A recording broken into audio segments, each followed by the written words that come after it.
சொல்லப்போனால் நீங்களாம் இவ்வளோ தூரம் வந்திருக்கிறீங்கன்னா ஒரு சினிமா கலாச்சாரம் மற்றது இந்த மாதிரினா எல்லோரும் கூட்டம் வரும். இன்றைக்கி எந்த பர்பஸும் இல்லாமல் வந்து உட்காந்துருக்கீங்க. இதனுடைய பர்பஸ் என்ன?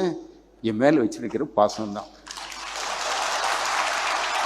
இதில் எனக்கு ஒய்ஃப் என்கிட்ட சொல்லுவாங்க, எல்லாருமே உங்களுக்கு இப்போ பேஷன்னு உங்கள்கிட்ட வந்துட்டாங்கன்னா எங்களை எல்லாம் மறந்துடுவீங்க. அது எத்தனை மணி நேரம் உங்களுக்கு அவங்க தான் சொந்தக்காரர் அப்படின்னு சொல்லும்.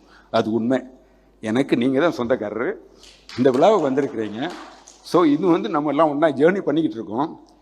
அவருக்கு டாக்டர் கார்த்திகேயன் சொன்னதும் நம்ம சீஃப் இவர் சந்திரசேகரன் அவர்கள் சொன்னதும் கூட உண்மை தான்.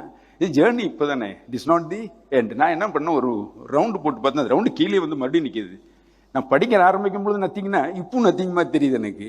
ஏன்னா அது உண்மை. எதுக்காகனா 35 வருஷத்தில் பார்த்தா கேன்சர்லாம் இன்க்ரீஸ் ஆகிக்கிட்டு இருக்கு, மக்களுடைய ஹெல்த் ப்ராப்ளம், லிவர் ப்ராப்ளம் வருது, இன்ஃபினிட்டி ஜாஸ்தி ஆகிட்டு இருக்கு. இப்படி நிறைய ஹெல்த் ப்ராப்ளம் 35 புதுசாக வந்திருக்கு.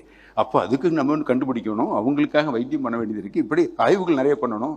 அதனால நான் பாரதியார் யூனிவர்சிட்டி கூட, அக்ரிகல்ச்சர் யூனிவர்சிட்டி கூட, மற்ற ஹெல்த் யூனிவர்சிட்டி கூட டைப் பண்ணி நாங்கள் ரிசர்ச்லாம் ஆரம்பிச்சு பண்ணிக்கிட்டு இருக்கோம். அப்படி நிறைய பர்பஸ் பண்ணுறதுக்கு வாய்ப்பு இருக்கிறதுனால உங்களுடைய ஆதரவு, நீங்கள் எல்லாரும் என்னோடய குடும்பம் மாதிரி, இந்த ஃபியூச்சருக்கு வந்து நம்ம எல்லாம் சேர்ந்து என்ன சொசைட்டி பண்ணணுமோ, நான் மட்டும் தனியாக பண்ணுறதுக்கு இல்லையா, நீங்கள் இருக்கிற தைரியத்தில் தான் சொல்லி, அதனால தான் எங்கள் ஃபேமிலியை கூட சொன்னேன், எனக்கு ஃபவுண்டேஷன் மூலம் சொசைட்டிக்கு ஏதாவது கான்ட்ரிபியூட் பண்ணணுங்கிறது என்னோட எய்ம்.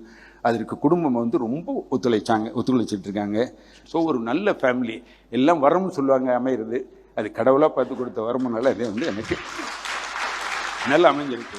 ஸோ நம்ம எல்லாரும் உங்களுடைய இந்த இடத்துல வேறு எதுக்கும் எனக்கு பேசுகிறதுக்கு வாய்ப்பு இல்லை. உண்மையிலேயே சொல்லி உங்களை வந்திருக்கிற அனைவருக்குமே என்னுடைய நன்றி கலந்த வணக்கத்தை சொல்லி உங்களோடு பயணம் செய்ய வேண்டும் என்று சொல்லி வணங்கி விடைபெறுகிறேன். வணக்கம்.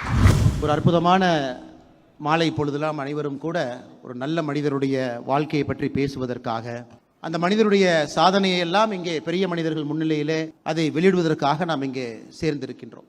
ஒரு மருத்துவர் என்றால் எப்படி இருக்க வேண்டும் என்பதை டாக்டர் பழனிவேல் அவர்களுடைய புத்தகமாக இருக்கட்டும், வாழ்க்கையாக இருக்கட்டும், முழுவதுமாக உடைத்தெறிந்திருக்கின்றார்கள்.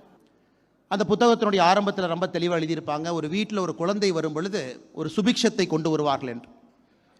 இல்லை, நம்முடைய டாக்டர் பழனிவேல் அவங்க எழுதியிருக்கிறாங்க, நான் பிறந்த பிறகு என்னன்னு தெரியல, எங்கள் வீட்டுக்கு வறுமைதான் வந்துச்சு. எங்கள் அப்பாவுக்கு இருந்த 15 ஏக்கரில் 10 ஏக்கரில் எந்த விவசாயம் பண்ண முடியாது, வரக்காடு. மிச்சம் இருக்கக்கூடிய 5 ஏக்கரில் தட்டி தவறி விவசாயம் பண்ணாங்க. கடைசியில் எல்லாமே முடிஞ்சு போய் எங்கள் அப்பா ஒரு வேன் வாங்கி ஓட்ட ஆரம்பித்தார். அந்த வேனும் ஆக்சிடெண்ட்டில் அதுவும் போய் கடைசியில் எந்த வழியுமே இல்லாமல் 1950 காலகட்டத்தில் 53 ரேண்டமாக ஒரு தோட்டத்துக்கு போய் வேலை பார்க்கலாம். ஒரு சின்ன குழந்தையாக தந்தையோடு அங்கே போகிறாங்க. அந்த ஒரு தோட்டத்தில் அப்போ நமக்கு அந்த வறுமை கோட்டை நினச்சி பாருங்கள். 1953-54 காலகட்டம் ஒரு மலேசியாவில் இருக்கக்கூடிய காடு எப்படி இருக்கும், அங்கே இருக்கக்கூடிய ஒரு பாமாயில் தோட்டம் எப்படி இருக்கும். அங்கே போய் தோட்டத்தில் வேலை பார்க்க ஆரம்பிக்கிறாங்க. கூலி தொழிலாளியாக லைன் வீடுகள். அதில் கிட்டத்தட்ட 7 வயது இருக்கும் பொழுது முதலாக பள்ளிக்கூடத்துக்கு போக ஆரம்பிக்கிறாங்க. அதுவும் அங்கே இருக்கக்கூடிய எஸ்டேட் ஸ்கூல்.